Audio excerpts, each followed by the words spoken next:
तो ये video specially मेरे उन भाइयों के लिए है जो किसी भी कारण से हर भर्ती में रनिंग पास करने के बाद भी आर्मी में भर्ती नहीं हो पाए और उनकी एज ख़त्म हो गई, पर उनके पास अभी भी एक मौका है टीए में भर्ती होने का।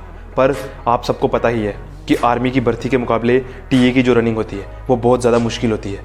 और अगर आप आर्मी में रेगुलर रनिंग पास भी करते रहे हो, फिर भी अगर आप टीए में रनिंग पास करना चाहते हो तो आपको काफ़ी मेहनत करनी पड़ती है। तो मैं आज उन भाइयों के लिए एक ऐसा शेड्यूल लाया हूँ, एक ऐसा वीकली शेड्यूल लाया हूँ। अगर वो मेरे भाई उस शेड्यूल को फॉलो करेंगे तो उनको काफ़ी मदद मिलेगी और वो टीए की रनिंग आसानी से पास कर पाएंगे। क्योंकि आप जानते हो कि आर्मी की रनिंग आप 5 मिनट, 5, 10, 5 मिनट, 5, 20 सेकंड तक होने पर भी आसानी से पास कर सकते हो। पर जब तक आपकी टाइमिंग 4:40 नहीं है, 5 से नीचे नहीं है, तब तक आप टीए की रनिंग कभी भी पास नहीं कर पाते। क्योंकि आर्मी में तो एक ग्रुप में 20 से 25 लड़के लिए जाते हैं और वो ग्रुप भी 250-300 का होता है। पर टीए की एक ऐसी भर्ती होती है जिसमें ग्रुप 500 का होता है और उसमें लड़के सिर्फ 5 लिए जाते हैं। तो इसकी रनिंग काफ़ी हार्ड होती है और उसका शेड्यूल भी काफ़ी हार्ड है।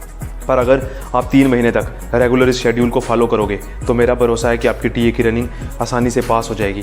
और अगर आपकी टीए की रनिंग पास हो गई तो आप भी जानते हो कि आपकी भर्ती होने के चांसेस आर्मी के मुकाबले ज़्यादा रहते हैं अगर आपकी रनिंग पास हो जाए। क्योंकि रनिंग में बहुत कम लड़कों को लिया जाता है और वैकेंसी होती है, इतनी वैकेंसी होती है कि अगर आप रनिंग पास कर लो तो आप आसानी से भर्ती हो जाओगे।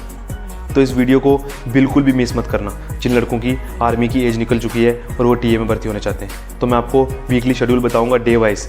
तो सबसे पहले मंडे को आपको क्या करना है। मंडे को जैसे आप बिस्तर से उठो तो 5 बजे जब आप ग्राउंड में जाओ तो एक बात का ध्यान रखना कि जितना हो सके आप ग्राउंड में रनिंग करना, हार्ड सरफेस पर जाकर रनिंग मत करना। क्योंकि आपको काफ़ी हार्ड प्रैक्टिस करनी है और अगर आप हार्ड सरफेस पर प्रैक्टिस करोगे तो आपके स्ट्रेस फ्रैक्चर होने के चांसेस ज़्यादा रहेंगे और आपकी रनिंग में बहुत सी प्रॉब्लम्स क्रिएट होंगी। और मैं नहीं चाहता कि आप किसी भी प्रॉब्लम के कारण अपनी रनिंग को छोड़ो।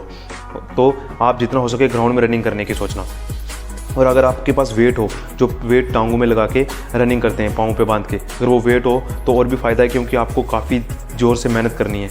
तो आप जितनी हार्ड मेहनत करोगे ग्राउंड में जाकर आपको उतनी आसानी होगी। अगर आपको उस वेट के बारे में नहीं कुछ पता होगा तो मैं उसके लिए आपको बताऊंगा कि कौन कौन सा और कितना वेट आपको बांध के कौन से जूते लगा के रनिंग करें। उसके लिए मैं सेपरेट वीडियो बनाऊंगा। पर इस वीडियो में आप शेड्यूल को प्लीज़ नोट कर लेना। अगर आप शेड्यूल को नोट करके रखोगे तो मैं आपको पूरी डिटेल्स दूंगा और आपको पूरा तरीके से बताऊंगा कि आपको किस तरह से रनिंग करनी है। पर आप इस शेड्यूल को नोट कर लेना कि आपको मंडे को क्या करना है। मंडे को जब आप उठो सबसे पहले आपको क्रॉस कंट्री रनिंग करनी है, मतलब 10 से 12 किलोमीटर आपको रनिंग करनी है। और अगर आप 10 किलोमीटर रनिंग कर रहे हो तो आपकी टाइमिंग 43 मिनट से बिल्कुल भी ज़्यादा नहीं होनी चाहिए। उससे अंदर अंदर आपको अपना 10 किलोमीटर ख़त्म करना है। मैं पहले दिन का बता रहा हूँ और यही शेड्यूल, टाइमिंग चाहे आपकी बाद में कम हो जाए पर ये शेड्यूल आपको 3 महीने तक इंप्लीमेंट करना है अगर आपकी आर्मी की एज निकल चुकी है और आपको टीए में भर्ती होना है। और अगर आपकी आर्मी की एज है भी फिर भी आप टीए में होना चाहते हो, क्योंकि अगर आप टीए की रनिंग की तैयारी कर लोगे तो आपकी आर्मी की भर्ती आसानी से पास हो जाएगी। उसकी रनिंग में आपको बिल्कुल भी दिक्कत नहीं आएगी। इसलिए सबसे पहले मंडे को सुबह उठकर आपको 10 किलोमीटर रनिंग करनी है। उसके बाद शाम को आपको 5 किलोमीटर रनिंग करनी है। और एक बात का ध्यान रखना कि आपकी टाइमिंग 20 मिनट से ऊपर नहीं होनी चाहिए। 20 मिनट के अंदर अंदर आपको 5 किलोमीटर रनिंग खत्म करनी है। उसके अंदर जितनी भी टाइमिंग आ जाए वो आपके लिए बेनिफिट है। पर 20 मिनट से एक्सीड मत होने देना कभी भी टाइमिंग को, उसके अंदर अंदर ही रखना।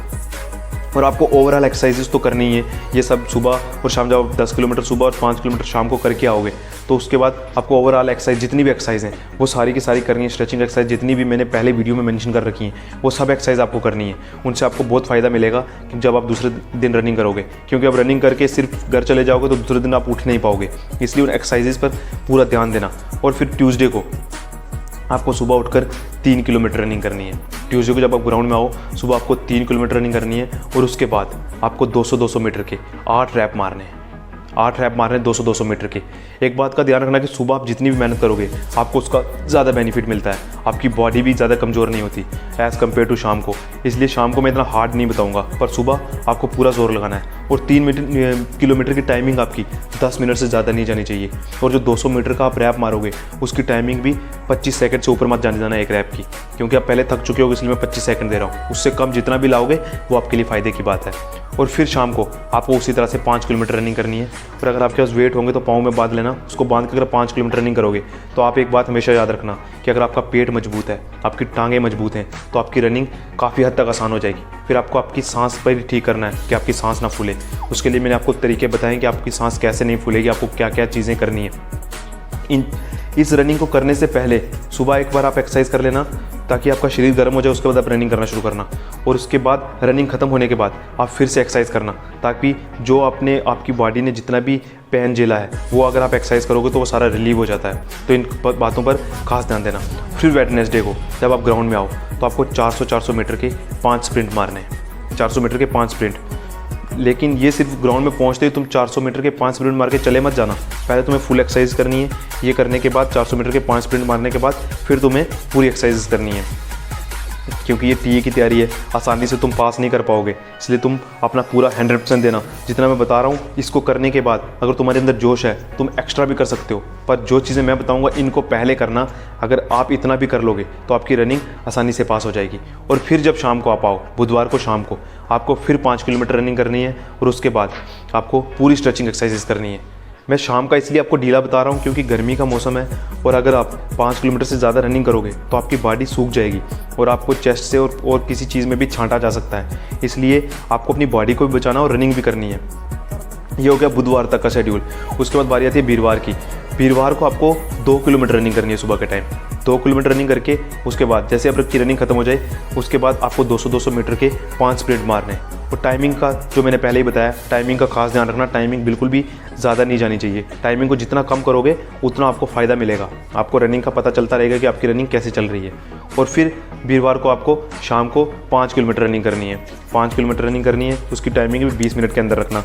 ये मैं इसलिए बता रहा हूँ, आपको पहले बता दिया कि आपके शरीर को ध्यान में रखते हुए आपको शाम को इतना टफ नहीं दे रहा हूँ। सुबह आपका ध्यान रखना। उसके बाद शुक्रवार को आपको क्या करना है, 400 मीटर के फिर से 5 स्प्रिंट। और उसके बाद ये ख़त्म होते ही 80 मीटर के 5 स्प्रिंट मारने हैं, जिससे आपकी टाइमिंग कम होगी, आपकी स्पीड बढ़ती है। 80 मीटर आपके अंदर जोश रहता है, 80 मीटर आप पूरा जोर लगा के रनिंग कर सकते हो, आपके अंदर जोश बना रहेगा। और टाइमिंग फिर से 10 सेकंड के ऊपर नहीं जानी चाहिए 80 मीटर की।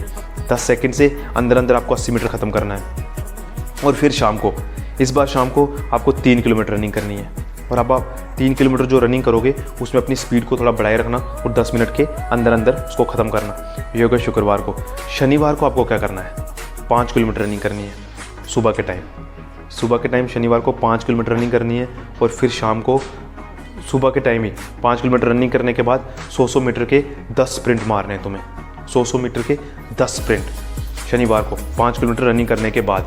उसके बाद शाम को फिर से तुम्हें 3 किलोमीटर रनिंग करनी है, क्योंकि सुबह का तुम्हारा काफ़ी हार्ड हो जाएगा, इसलिए शाम को तुम्हें 3 किलोमीटर रनिंग के लिए कह रहा हूँ। और इन एक्सरसाइज को करते करते तुम्हें एक्सरसाइजेस पूरी करनी है। तुम्हें बहुत मदद मिलेगी अगर तुम स्ट्रेचिंग एक्सरसाइजेस करोगे, क्योंकि तुम्हें मजबूत बनना है। और जब तक तुम मजबूत नहीं बनोगे, जब तक तुम अपने पेट को मजबूत नहीं करोगे, अपने टांगों को मजबूत नहीं करोगे, तब तक तुम रनिंग नहीं पास कर पाओगे।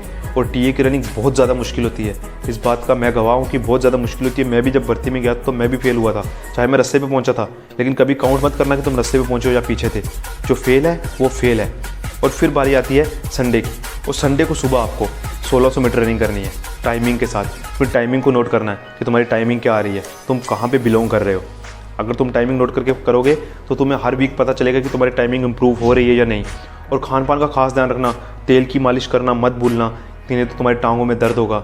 अगर तेल की मालिश, सरसों के तेल की मालिश करो या नारियल के तेल की मालिश करो, इससे तुम्हारी बोन्स मजबूत होंगी। इन चीज़ों का खास ध्यान रखना। डाइट पे सॉरी मैं वीडियो नहीं ला पा रहा हूँ, जल्दी से जल्दी आपके लिए वीडियो लाऊंगा। इन चीज़ों को इम्प्लीमेंट करो और इस वीकली शेड्यूल को एक पेज पर नोट कर लेना और उसके बाद डेली इसको इम्प्लीमेंट करने पे जुट जाओ। अगर आप सुबह शाम सही से मेहनत करोगे इस तरह से तो आप टीए की भर्ती आसानी से रनिंग पास कर लोगे। और एक बात, अगर जो बंदा टीए की रनिंग में भर्ती में रनिंग पास कर लेगा, उसके लिए आर्मी की भर्ती में जाकर रनिंग पास करना बिल्कुल भी मुश्किल नहीं होगा। वो बिल्कुल आसानी से जाके सबको पीछे छोड़ के रनिंग पास कर लेगा।